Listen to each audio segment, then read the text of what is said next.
10واں سال آپ کے دو بڑے حلیف محافظ، ایک اندر ایک باہر، باہر چچا اور اندر بیگم خدیجہ رضی اللہ تعالیٰ عنہ، 10 دن کے فاصلے سے دونوں کا انتقال ہو گیا۔ تو ابو لہب بنا بنو ہاشم کا سردار۔ تو پہلے تو غیرت میں اس نے کہا بھتیجے فکر نہ کر، ابو طالب کی طرح میں تیری رکھوالی کروں گا، جوش آ گئی۔ 3 دن گزرے تھے، ابو جہل نے کہا تو کس منہ سے یہ بات کر رہا ہے؟ اور اس کا اللہ تمہیں کہہ رہا ہے تبت یدا ابی لہب و تب۔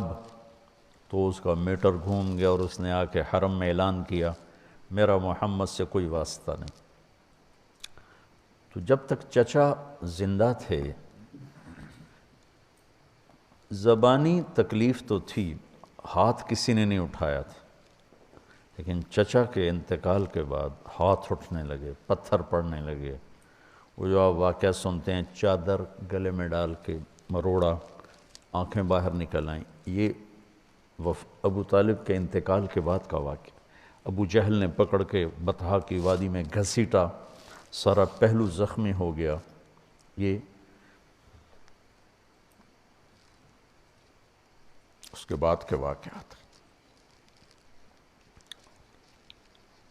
آپ مینا میں جاتے تھے، حجاج میں دعوت دیتے تھے،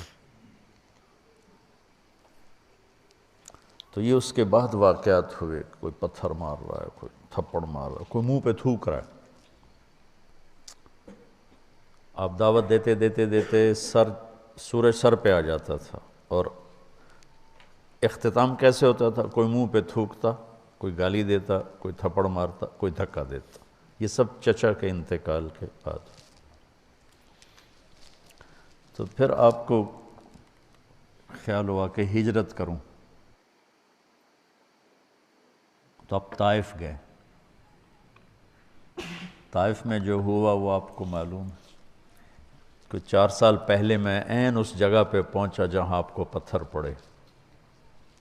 وہ پرانا طائف ہے، ایک رہبر لے گیا، پھر جہاں جا کے آپ کو زید بن حارثہ نے لٹایا، وہ جگہ وہاں ترکوں نے مسجد بنا دی ہے چھوٹی سی، جہاں وہ باغ تھا وہاں چھوٹا سا محلہ ہے وہ سارا۔